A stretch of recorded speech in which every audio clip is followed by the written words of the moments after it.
my name is Brett, and I'm the co-founder of Mevi PMDD, and today I'm joined by Rhian Ivory, who wrote a book called Hope, and it stars a young teenage girl who is fighting a lot of things in her life, including PMDD. How did you decide to write the book Hope? I didn't set out to write a book about PMDD. I didn't even know what PMDD was when I was writing the book. And I knew I got the opening scene, this girl on a ferry screaming her head off, and it's lashing down with rain. And it was kind of downloaded into my head, and I didn't know who she was and where she was going and why she's on a ferry. But I just had this very strong opening scene, and I wrote it. And then I wrote the first couple of chapters, and I knew that she was fine one minute and then really angry the next, and she couldn't quite work out why and where that was coming from. And then she started to notice the pattern, and that it was following a monthly pattern. And I thought, right, okay, well, she's obviously got PMS or something like that. And as the book developed, I thought, no, that's not enough. She's angrier than that, and it's making her irrational, and she's it's sort of encroaching into the rest of the month, and it's not just when she has her period. It was kind of taking over her life, and she was looking at all her friends around her and thinking, why aren't they feeling this way? How come they're just having their periods and being fine and moving on? Why am I struggling so much? And then she starts not trashing her room, but taking out her rage on her bedroom, and so she can't hide it quite so well anymore. And when she starts working in the hospital, someone who's a bit older than her, who does know what PMDD is because she works in a hospital, watches Hope and starts to see the obvious symptoms, and she tries to talk to her. She tries to give her some leaflets, and Hope doesn't want to be labelled. She doesn't want to have a thing. She doesn't want something to be wrong with her, but obviously she starts to realise, yeah, actually I do fit all of those symptoms on the list. There is something wrong with me, and she builds up the courage to go and see her doctor and get some help. So as I was researching PMS and PMT and all of those things, I came across this thing, PMDD, and I was like, wow, what's that? And as I read through the symptom list, I was like, oh, that's me. That's not just Hope.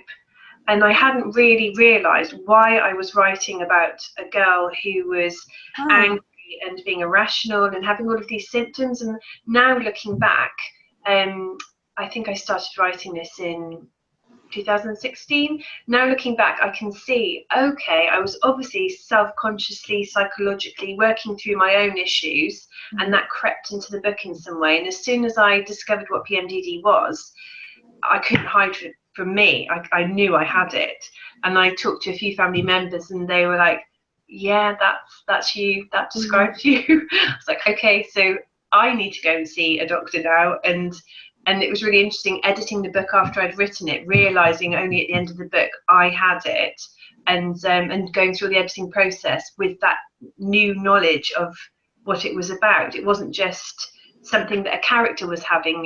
It felt so real to me, and I can see the scenes I've written now, which are absolutely based on personal experience, although I'm writing about a fictional character. And so I don't know if I'd have realised I had PMDD if I hadn't have written that book. And did I need to write the book to find out I had it? I don't know. It's all very weird. That's really interesting. I didn't know that you had PMDD, and I was kind of interested because it's not something many writers write about in books. I mean, there's a few accounts like from a person dealing with it, and they're kind of like biography, memoir. Yeah.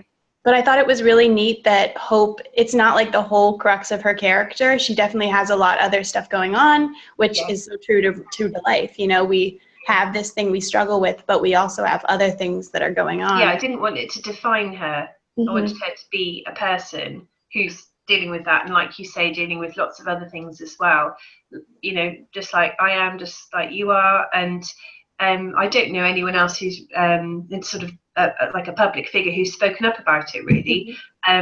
and I ummed and ahed about it, and I thought, well, no, I have to, because I wish someone had spoken up about it for me, because I've had it since I was a teenager, but I didn't know what it was, and I really thought everyone else was coping so much better with life than I was. Yes. And it makes you feel like there's really something wrong with you, not just the physical side, there's mental side as well. And now I'm kind of really cross that nobody talked about it, or we knew no one came into our school and talked about it. You know, we had the usual sort of menstrual health talk, but no one ever dealt with the mental health side of having periods. And so I really want to make sure that, you know, I am talking about that. And I know from the book and people writing to me and readers emailing me and all of that kind of thing, it has really helped lots of people who, a bit like me, didn't know they had it. Now they do, they can get some help. Yeah, and yours it's for young adults, so it's really great to like reach young people, you know, so they don't go through years of their life, Absolutely, you know, using the wrong bad coping mechanisms and stuff. So yeah.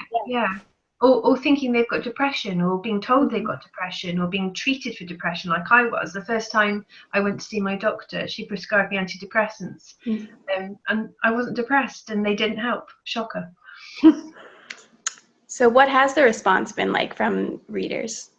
Really overwhelming, actually. On my Facebook author page, I just constantly get really deeply personal stories from young women who are so relieved to have come across the name PMDD, that they can put a name to what they're going through. I have a lot of mums who email me as well, who say, that's my daughter, thank goodness she was reading your book, I'm now reading it, and the notes at the back have helped us.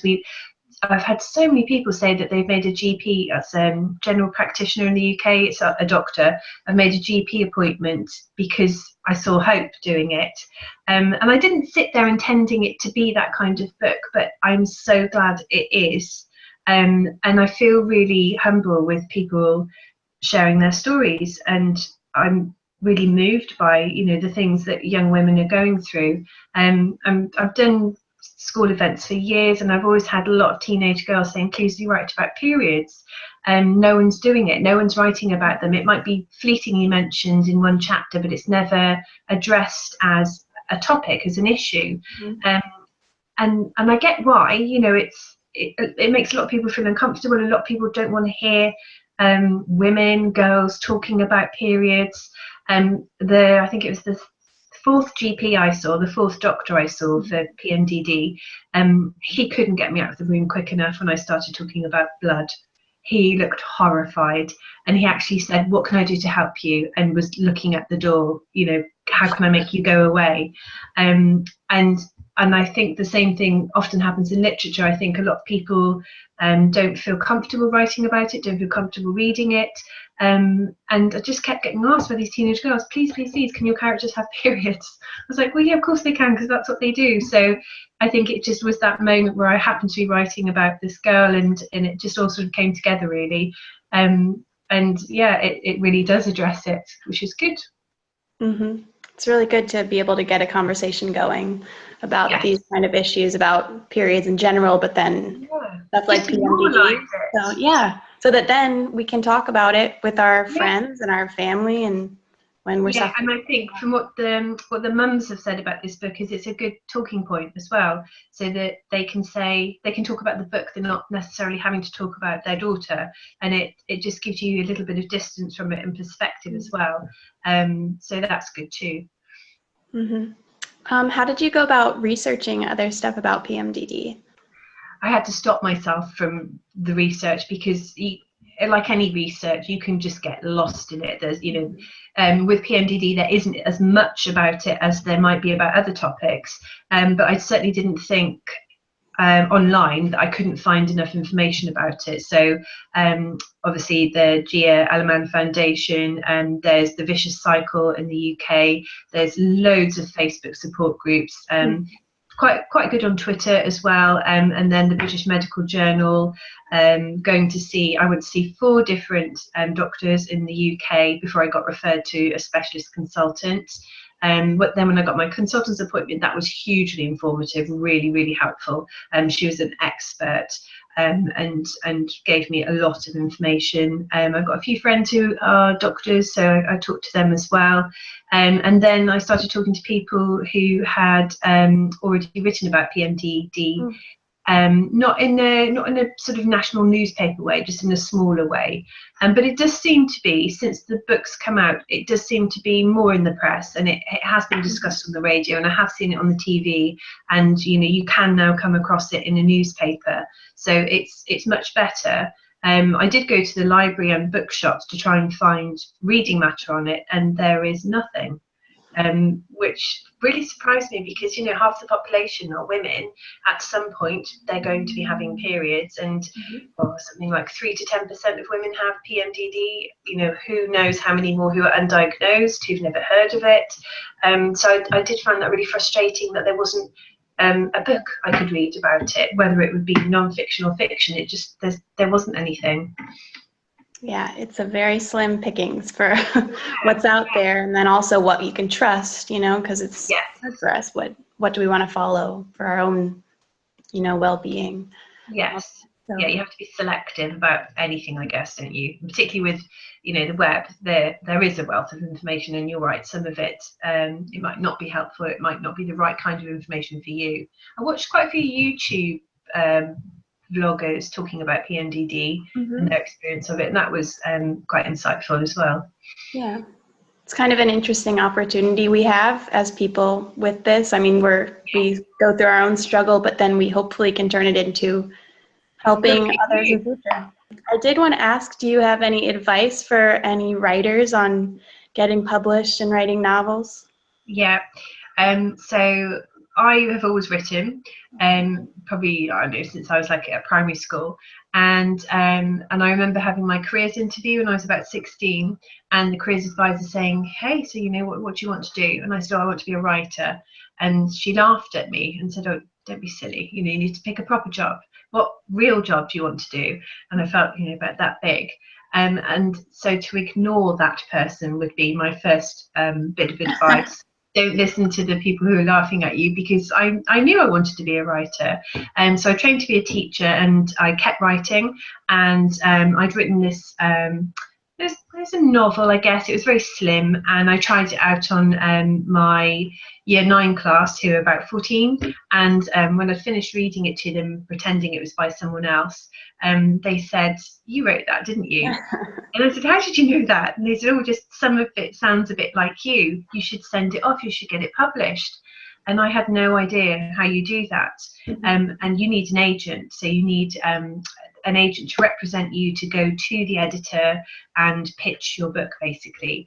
And I couldn't find an agent. I sent bits of this book off to various agents in London, and they all said, oh, you're doing something a bit weird, you're writing from a boy's perspective and a girl's, that's not really how we do it. We have books for boys, or we have books for girls.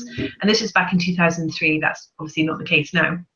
And it was on top of the slush pile. So if you send your book into a publisher directly, and you haven't gone through the correct channels of having an agent, some publishers have a slush pile, and it literally gets put on a stack of A4 sheets, and if someone happens to have 2 minutes spare, which they don't in publishing, they'll pick it up and have a quick look. And someone picked it up and had a quick look, and I got a letter a couple of weeks later, I guess, from J.K. Rowling's editor at Bloomsbury, who said, would you like to come to London and talk about your book?